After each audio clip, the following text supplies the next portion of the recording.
Welcome back, everybody. We have another fun story to read to you today. I am loving this program. I got to tell you guys, keep coming back because I don't want to stop doing it. Totally selfish. Today, we've got R.L. Fink joining us. She's going to read us a great story. That's how you find her. Is her pen name is R.L. Fink, but I know her as Ruby. So, Ruby, welcome to the show. Thank you for having me. I'm so excited to do this. It's going to be a lot of fun. It is going to be a lot of fun.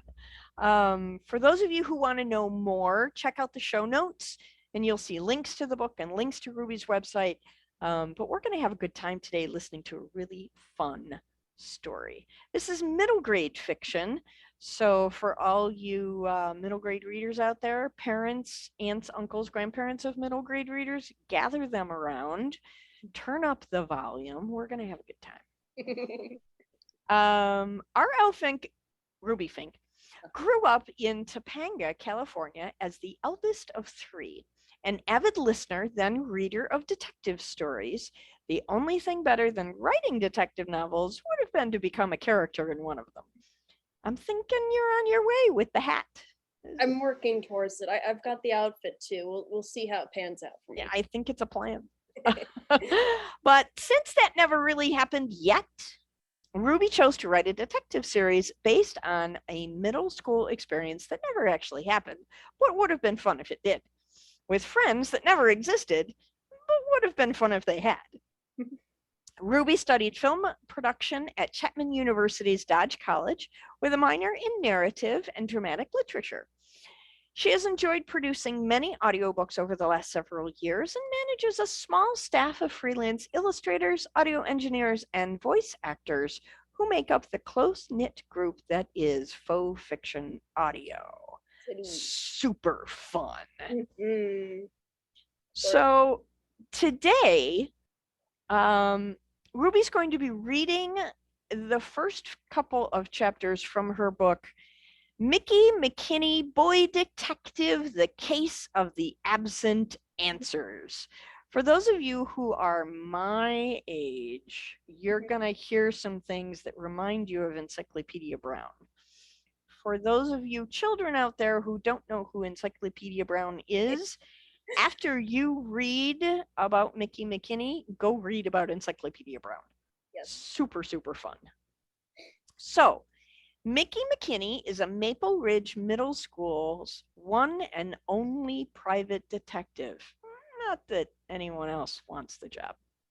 So when the new girl is accused of stealing the history test answers, Mickey has a hunch that the school bully, Tommy Tubbins, might be behind the crime. However, while Mickey suspects Tommy Tubbins is the true perpetrator, he still needs to prove it without angering the meanest kid in school in the process. A difficult task, I'm sure. With the help of an orange smudge, the school's mad scientist, and wisdom of his late father, Mickey is willing to follow the clues and unmask the true culprit. If only his sweet tooth and propensity to monologue wouldn't get in his way. Uh-oh.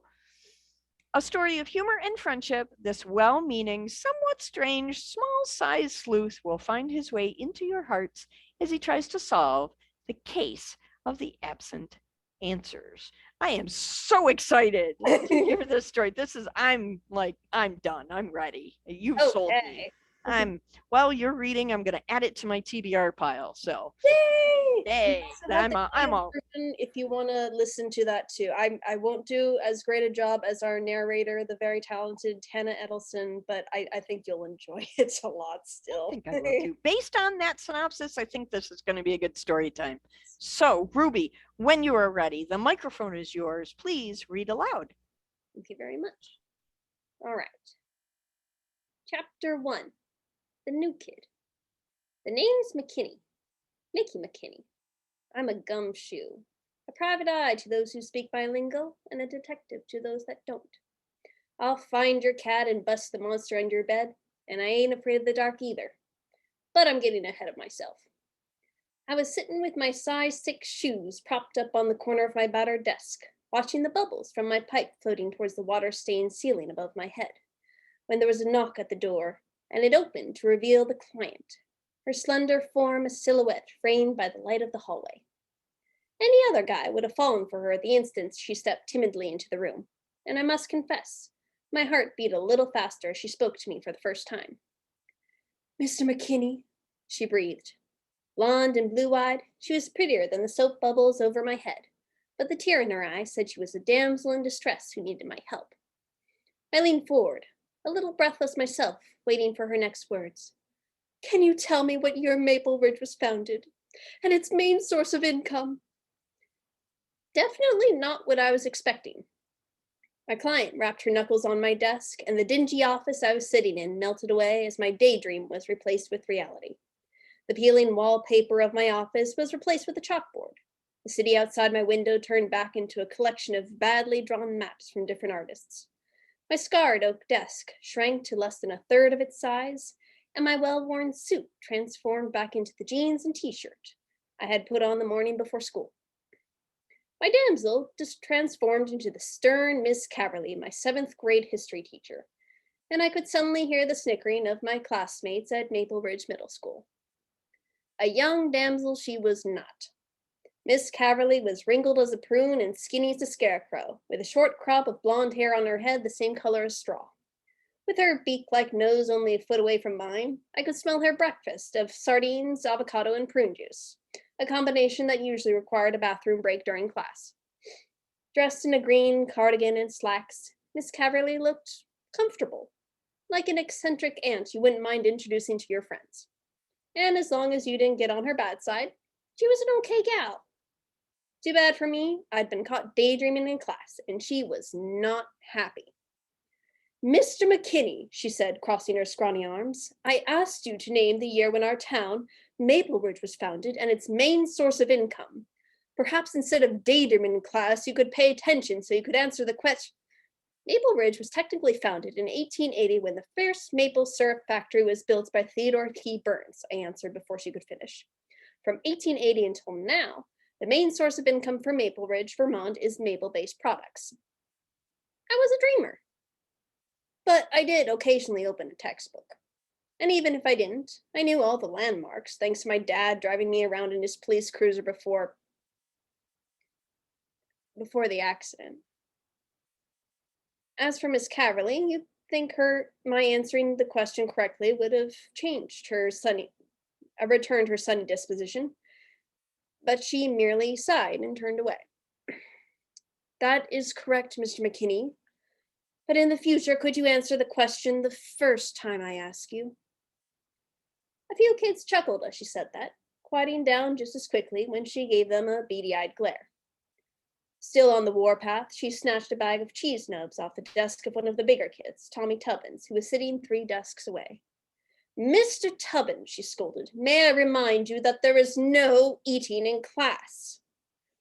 "Oh, come on, Miss Caverly," he whined. "It's almost lunchtime." "That's right, it is," she said, placing the bag on her desk. "And you can either wait for lunch patiently like the rest of us, or do another day of detention."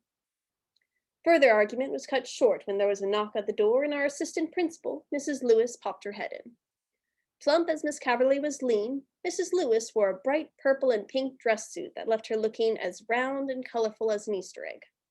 Her hair was pulled back into an elaborate bun that reminded me of a beehive and seemed to balance precariously on top of her head.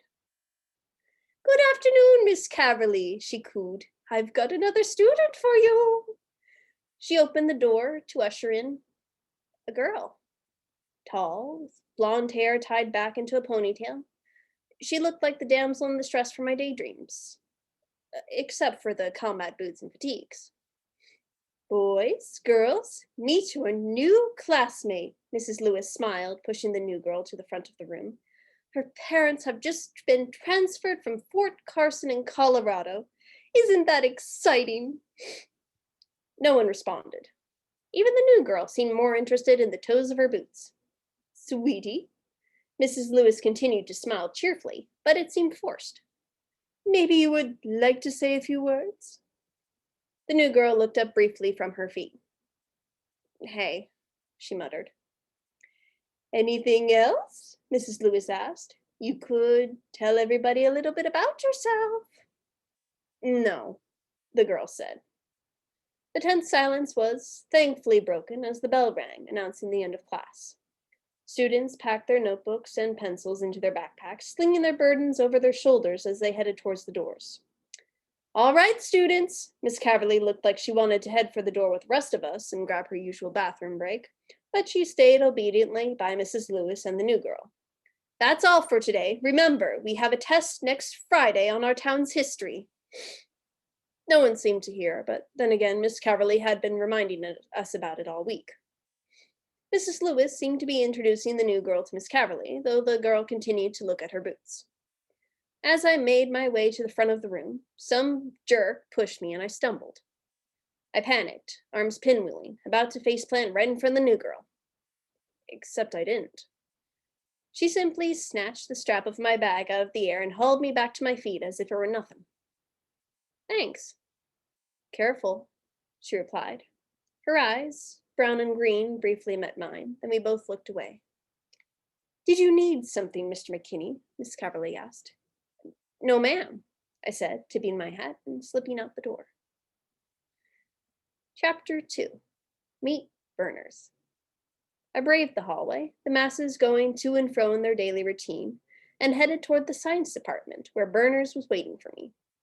I had a client, Freddie, who was going to pay 2 lollipops and a chocolate bar for the recipe of the cafeteria's mystery meatloaf.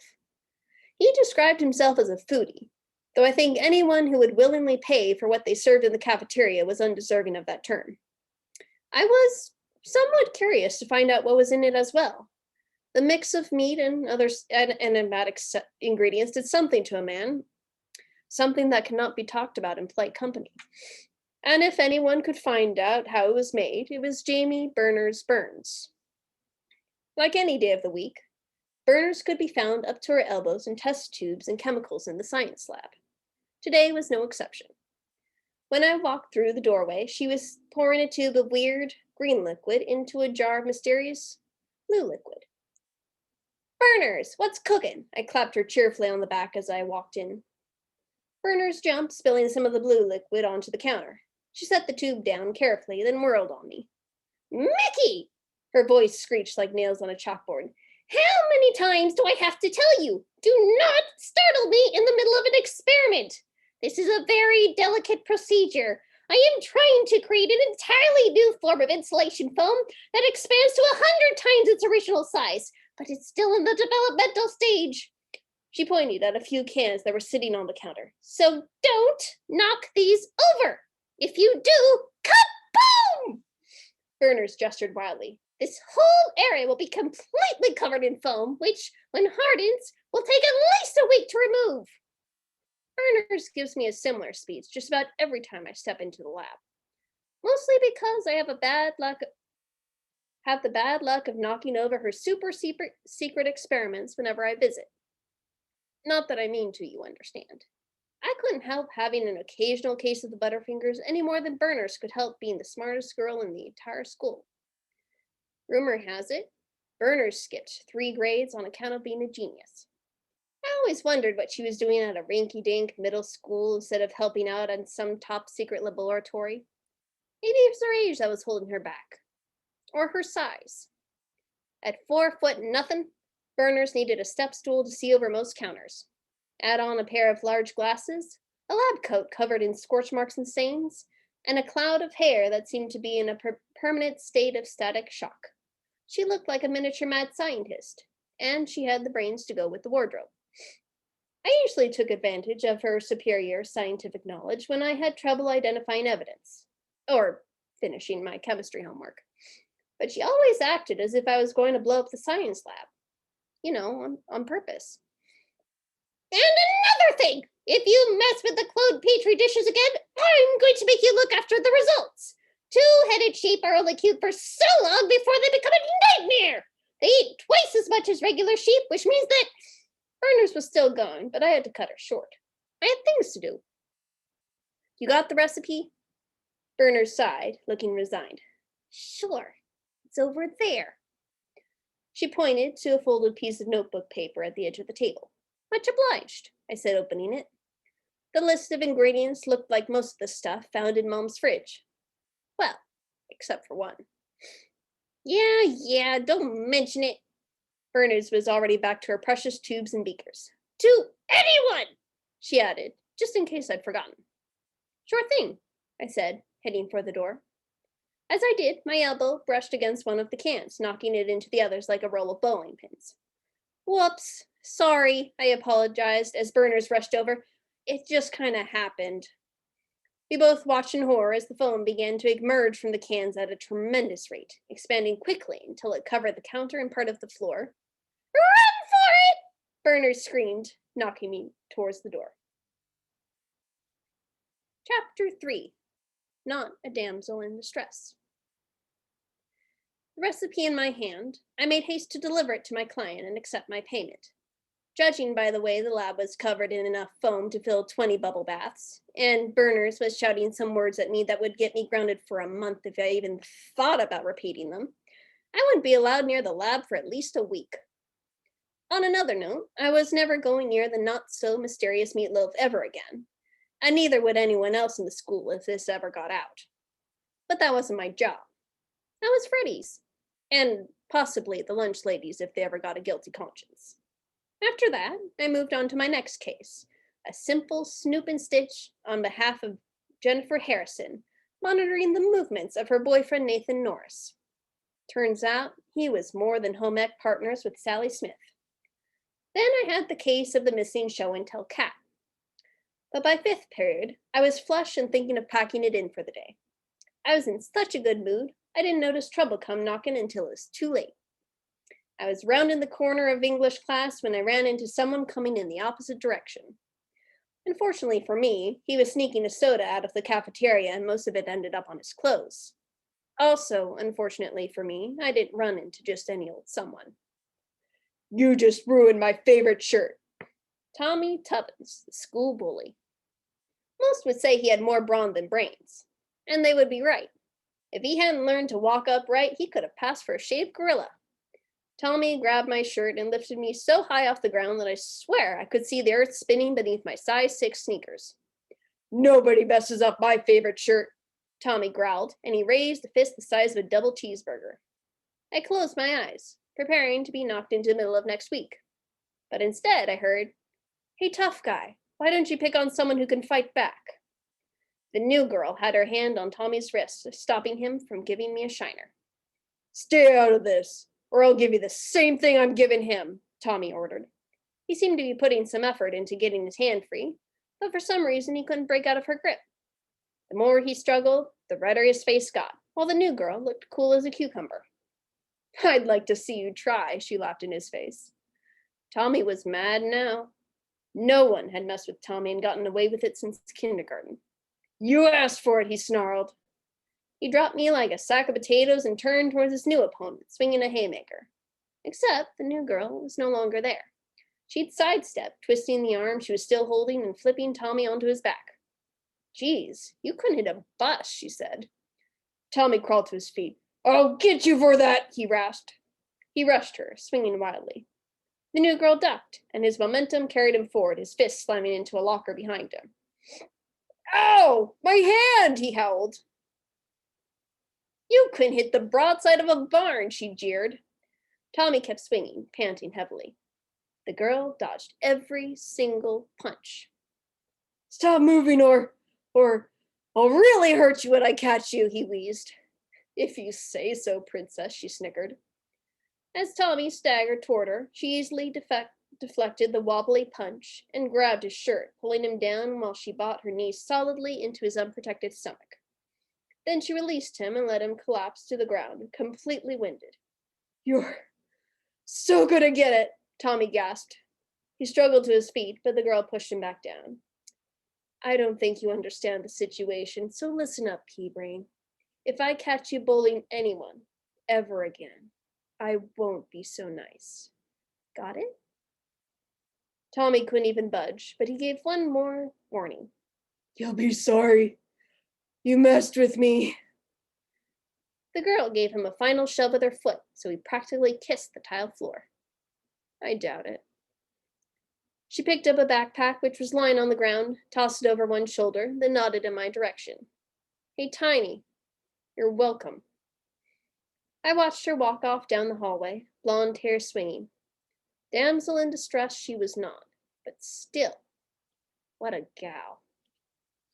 And that is the end of chapter 3. I'm sorry I can't read further, but if I do, then you will have the entire book for free, and I really need you guys to buy it. Okay, fair enough. Mhm. This is so much fun. Yay!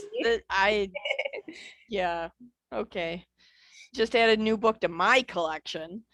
So tell me, there are so many pieces about this section that you read that I'm in love with. What's your favorite part about writing this story? Honestly, I'd say it's the memories because I've been working on it for such a long time. Every time I read a certain paragraph, I remember when Leanne Lawbra, for example, who played Berners, would do this line and how she do it, or I'd remember how certain parts come from my own experience and just the little pieces that click together as I'm reading the story. It's just every time I open the book, there's so many fun memories to choose from as I'm going through. So it's that wonderful memory of almost the movie of creation, right? yeah, Going back to when you first wrote it and how you brought it together. yeah. That's very cool. I'm so glad you came. I understand this is going to be a series of books. How many books planned? I'm going for 20. We'll see if I do it. I'm happy to come back. We'll see if I'm still alive. Absolutely. I want you to come back for each one. Woohoo! So when the next one comes out, we definitely want you back.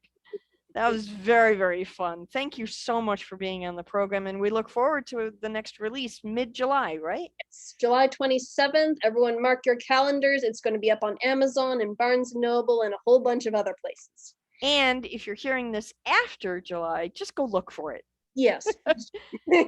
Thank you so much for coming, Ruby. I really appreciate your storytelling today. It's great. Have a great day. You too. Bye.